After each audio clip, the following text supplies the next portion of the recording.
یہ شہدائے کربلا کی آخری نماز تھی۔ نماز کے بعد حضرت امام حسین رضی اللہ تعالی عنہ نے سب کے لیے صبر و استقامت کی دعا فرمائی۔ تھوڑی ہی دیر بعد 10 محرم الحرام کا سورج طلوع ہونے والا تھا۔ روایت میں آتا ہے کہ ابھی حضرت امام حسین رضی اللہ تعالی عنہ سلام پھیر کر دعا میں مصروف تھے کہ دشمن کی فوجیں آگے بڑھتی ہوئی نظر آئی۔ یہ معلوم ہوتا تھا انسانوں کا دریا امڑا چلا آتا ہے۔ حضرت امام حسین رضی اللہ تعالی عنہ نے نماز فجر کی ادائیگی کے فوراً بعد اپنے ساتھیوں کی صف بندی کی، کیونکہ دشمن کسی بھی صورت جنگ کرنے سے باز نہ آ رہے تھے۔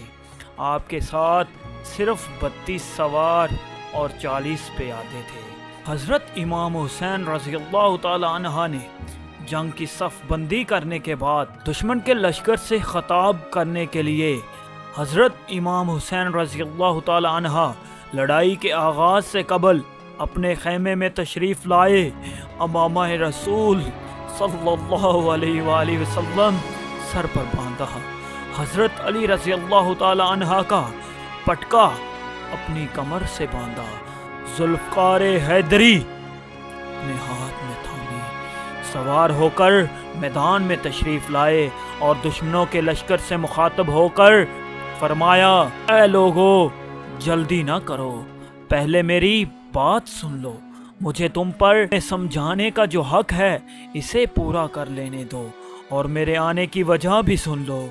اگر تم میرا عذر قبول کر لو گے اور مجھ سے انصاف کرو گے تو تم انتہائی خوشبخت انسان ہوگے، لیکن اگر تم اس کے لیے تیار نہ ہوئے تو تمہاری مرضی، تم اور تمہارے شریک سب مل کر میرے خلاف زور لگا لو اور مجھ سے جو برتاؤ کرنا چاہتے ہو کر ڈالو۔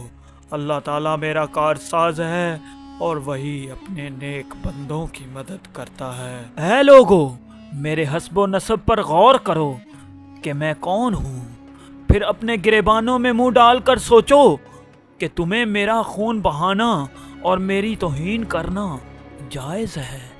کیا میں تمہارے نبی کا نواسہ نہیں ہوں؟ کیا میں آپ صلی اللہ علیہ وآلہ وسلم کے چچا زاد بھائی حضرت علی رضی اللہ تعالی عنہ کا فرزند نہیں ہوں؟ کیا سید الشہداء حضرت حمزہ رضی اللہ تعالی عنہ میرے والد کے چچا اور حضرت جعفر طیار رضی اللہ تعالی عنہ خود میرے چچا نہیں ہیں؟ کیا تم میں سے کسی نے یہ نہیں سنا کہ رسول اللہ صلی اللہ علیہ وسلم نے میرے اور میرے بھائی کے بارے میں یہ فرمایا ہے کہ یہ دونوں جنتی نوجوانوں کے سردار ہیں؟ اگر تم میری بات کو سچ سمجھتے ہو، اور حقیقت میں وہ سچ ہی ہے، اس لیے کہ میں کبھی جھوٹ نہیں بولتا، اگر تم میری بات کو جھوٹ سمجھتے ہو تو اب بھی اسلامی دنیا میں جابر بن عبداللہ انصاری، ابو سعد خدادادی، انس بن مالک، سہیل بن سعد جیسے بے شمار صحابی موجود ہیں۔ ان سے پوچھ لو اور تم مجھے بتاؤ کہ کیا یہ حدیث تمہیں میرا خون بہانے سے روکنے کے لیے کافی نہیں؟ شمر بدبخت نے آپ کے خطبے میں مداخلت کرتے ہوئے کچھ بدتمیزی کی تو حبیب نے اسے سخت جواب دیتے ہوئے کہا، اللہ تعالیٰ نے تیرے دل پر مہر لگا دی ہے، اس لیے تو مجھے نہیں پا رہا کہ حضرت امام کیا فرما رہے ہیں۔ شمر اور حبیب کی گفتگو کے بعد امام علی مقام نے پھر فرمایا، اے لوگو، اگر تمہیں اس حدیث کی صحت میں کچھ شک ہے تو کیا اس میں بھی شک ہے کہ میں تمہارے رسول صلی اللہ علیہ وسلم کا نواسہ ہوں؟ خدا کی قسم، اس وقت مشرق و مغرب میں کوئی بھی نواسہ رسول میرے سوا موجود نہیں ہے، نہ تم میں، نہ تمہارے سوا دوسری قوموں میں، اور میں تو خود تمہارے ہی نبی کا نواسہ ہوں۔ ذرا غور تو کرو، میرے قتل پر تم کیسے آمادہ ہو گئے؟ کیا میں نے کسی کو قتل کیا ہے؟ حضرت امام حسین رضی اللہ تعالی عنہ نے بڑے معصومانہ انداز میں کہا، کیا میں نے کسی کو قتل کیا ہے یا کسی کا مال کھایا ہے یا کسی کو زخمی کیا ہے جس کا بدلہ تم مجھ سے لینا چاہتے ہو؟ حضرت امام حسین رضی اللہ تعالیٰ عنہ کی اس تقریر کو سن کر سب نے خاموشی اختیار کر لی اور کسی نے بھی کوئی جواب نہ دیا۔ تھوڑی دیر انتظار کرنے کے بعد حضرت امام حسین رضی اللہ تعالیٰ عنہ نے فرمایا، اللہ تعالیٰ کا شکر ہے کہ میں نے تم پر حجت پوری کر دی اور تم میں سے کسی نے بھی کوئی عذر پیش نہیں۔ جب مخالفین کی طرف سے کوئی جواب نہ ملا تو آپ نے پکار کر کہا، اے شیش، اے حجار، اے قیس، کیا تم لوگوں نے مجھے خط لکھ کر نہیں بلایا تھا؟ انہوں نے کہا، ہم نے کوئی خط آپ کو نہیں لکھا تھا۔ آپ نے فرمایا، تم لوگوں نے لکھا تھا، ضرور لکھا تھا۔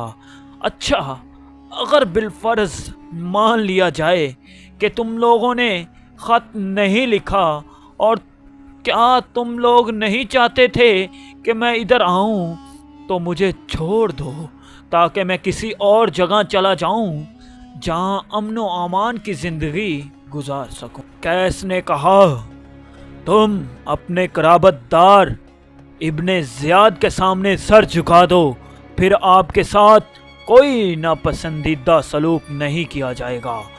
تو قیس کی بات سن کر حضرت امام حسین رضی اللہ تعالی عنہ نے فرمایا، تم ایسا کیوں نہ کہو گے؟ تم محمد بن اشعث ہی کے تو بھائی ہو۔ کیا تمہارے لیے یہ کافی نہیں ہے کہ مسلم بن عقیل رضی اللہ تعالی عنہ کے خون کی ذمہ داری تم پر ہے؟ خدا کی قسم، حضرت امام حسین رضی اللہ تعالی عنہ نے تاریخی جملے کہتے ہوئے قیس کو کہا، خدا کی قسم، میں ذلت کے ساتھ اپنا ہاتھ تمہارے ہاتھ نہیں دوں گا اور نہ ہی غلاموں کی طرح اطاعت کا اقرار کروں گا۔ اس کے بعد عزیز سامعین، جو ماجرا پیش آیا تاریخ گواہ ہے، تاریخ میں اس طرح کا کوئی واقعہ پیش نہیں آیا، وہ بھی حضرت محمد صلی اللہ علیہ وآلہ وسلم کی رہتی دنیا تک یہ واقعہ تاریخ میں خون سے بھرے ہوئے لفظوں سے لکھا جائے۔ سلام ہو حسین علیہ السلام پر، سلام ہو آل رسول پر۔